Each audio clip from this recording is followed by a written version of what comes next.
Section 7.3, the addition and subtraction formulas. If we were in class learning about these, we would actually be going through how these formulas are derived and why they actually work the way they work. But since we're not in class, the purpose of this video is just going to be to demonstrate how to use these formulas. So we have an addition or subtraction formula for cosine, one for sine, and also for tangent. But one relationship that I do want you to be able to recognize is the cofunction relationship. And so sine and cosine are cofunctions of each other. Tangent and cotangent are cofunctions of each other. And secant and cosecant are cofunctions of each other. But what does that mean in terms of a relationship to each other? Well, let's take a look at something very simple to begin with. What is the sine of 30 degrees? If we look at our unit circle, the sine of 30 degrees is 1/2. And if we also look at our unit circle, we can see that the cosine of 60 degrees is 1/2. Well, let's take a look at the secant of 0 degrees. The secant is 1 over the cosine, and that's going to be 1. And the cosecant of 90 degrees is also 1. But let's take a look at why these have the same values. So let's take a look at this right triangle. And we're going to label this with side A, side B, and side C. And to keep things very general, we're going to call that angle X and that angle Y. So let's look, for example, if we were to look at the cosine of X, remember the cosine is the adjacent over the hypotenuse, so that relationship would be B over C. And if we also look at the sine of Y, well, the sine is opposite over hypotenuse, so that's also B over C. So they're going to have the same relationship. But now, what is the relationship of X and Y? Well, if you remember, X and Y, along with that 90-degree angle, have to add up to 180, so X and Y alone have to add up to 90 degrees. So we can see that the cosine of X equals the sine of Y.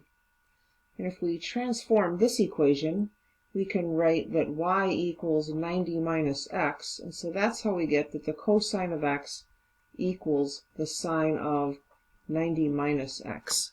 And I have all these cofunction formulas here, keeping in mind that 90 degrees is the same as pi over 2. So that's how we get that the cosine of U is the sine of pi over 2 minus U. And that relationship is going to hold for all of the functions and their cofunctions. So let's do some problems putting this to work. Again, if we want to find an exact value, that means that we don't want to just put this into our calculator, because our calculator is going to give us a decimal approximation. So when we're in degrees, we need to remember that our special angles are 30 degrees, 45 degrees, 60 degrees, and 90 degrees. And we can keep going, right? We have 135 degrees. We can just keep adding 15-degree increments, basically, to these. But how can we write 15 degrees in terms of those special angles that we have? We can do it in a couple ways. I'm going to choose to write this as 45 degrees minus 30 degrees. So the cosine of 15 is the same as the cosine of 45 minus 30. And so then we're going to use our formula. So I want you to pause the video and see if you can use the cosine U minus V formula to rewrite this. So using the formula, we can rewrite it like that. And then thinking about our unit circle, cosine of 45 degrees is the square root of 2 over 2, times the cosine of 30 degrees is the square root of 3 over 2, plus the sine of 45 degrees, square root of 2 over 2, and the sine of 30 degrees is 1/2. So now if we remember how to multiply fractions, we just multiply straight across. So we get the square root of 6 over 4 plus the square root of 2 over 4, which we can simplify as the square root of 6 plus the square root of 2 all over 4. And if you put that in your calculator and you get a decimal answer, and you put the cosine of 15 degrees in your calculator and you also get a decimal answer, you will see that those decimal answers match. Similarly, we have 7 pi over 12. This is not one of our special angles, but let's think about what our special angles are. We have pi over 6, pi over 4, pi over 3, and pi over 2. And we could actually get a common denominator. Let's write each of those as a denominator of 12. So 1/6 pi would be the same as 2 pi over 12. 1/4 would be the same as 3 pi over 12. 1/3 would be the same as 4 pi over 12. And 1/2 would be the same as 6 pi over 12. Now we need to figure out how can we combine any of those possibly.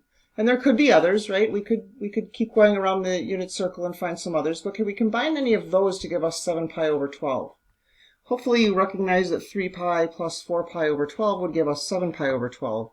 So we can rewrite this as the cosine of 3 pi over 12 plus 4 pi over 12. But we're actually going to simplify that. So this is the cosine of pi over 4 plus pi over 3. Now we can use the formula, similar formula to what we used above, and we can simplify that. So please pause the video and do that. So when you break it up, you get this, and now I'd like you to use your unit circle to tell what each of those special angles have a value of. And then, of course, again, multiplying across, we're going to get the square root of 2 over 4 minus the square root of 6 over 4, which we can combine to the square root of 2 minus the square root of 6 all over 4. So again, we're finding the exact value of sine of alpha plus beta. So this is going to be the sine of alpha cosine beta plus cosine alpha sine of beta. Now, if you recognize, we're going to need to find the sine and cosine of each of those. So we're also at some point going to have to figure out where these are. So it's telling us that alpha is in quadrant 1. So I'm going to draw my alpha in quadrant 1. And I'm told that the sine is 4 over 5. So if this is my alpha, sine is opposite over hypotenuse. Hopefully you're remembering. If you don't, you'll have to use the Pythagorean theorem. But this is a 3, 4, 5 triangle, so I know that that side's going to be 3. Again, it's telling me that my beta is in quadrant 2, so I'm just going to go ahead and draw this generic triangle in the second quadrant. And it's telling me that the cosine is negative 12 over 13. The cosine is the adjacent side. The hypotenuse is always positive, so that's going to be negative 12 over 13. And again, if you remember your special triangles, or if you don't, you'll have to use the Pythagorean theorem. This is going to be a 5. Now we can go up to our problem here. We have the sine of alpha. If I look at this triangle, the sine of alpha is my 4/5. That was also given information. Cosine of beta is negative 12/13. Plus the cosine of alpha. Now I have to refer to my alpha triangle. Cosine is adjacent over hypotenuse, so 3/5. And the sine of beta, this is my beta triangle, is the opposite over hypotenuse, so 5/13. When I multiply these out, I'm going to get negative 48 over 65 plus 15 over 65. When I add these together, I get that the sine of alpha plus beta is negative 33 over 65. I would like you to try to do a similar thing with the tangent. So the first thing you're going to do is rewrite it with that formula, then refer to your triangles to fill in the values. First of all, there is the rewritten formula using the addition formula for the tangent. Now I'm going to go through and replace with those values. The tangent of alpha is opposite over adjacent, so 4/3. Plus the tangent of beta, opposite over adjacent, is negative 5/12. Over 1 minus, again, tangent of alpha times the tangent of beta. Simplifying this, I'm going to actually keep these fractions for just a minute, and I get 1 minus 1 plus 20 over 36. If you notice, all my denominators have a common denominator of 36, so I'm going to multiply top and bottom by 36 to get rid of them. When I distribute, I'm going to get 48 minus 15 all over 36 plus 20 gives me 33 over 56 is the tangent of alpha plus beta. But what quadrant contains alpha plus beta? We can do this. The sign of alpha plus beta is negative. Where is the sign negative? The sign is negative below the x-axis. The tangent of alpha plus beta gave us a positive number. Where is the tangent positive? Tangent's positive in the first and the third quadrants. So where do both of these things happen?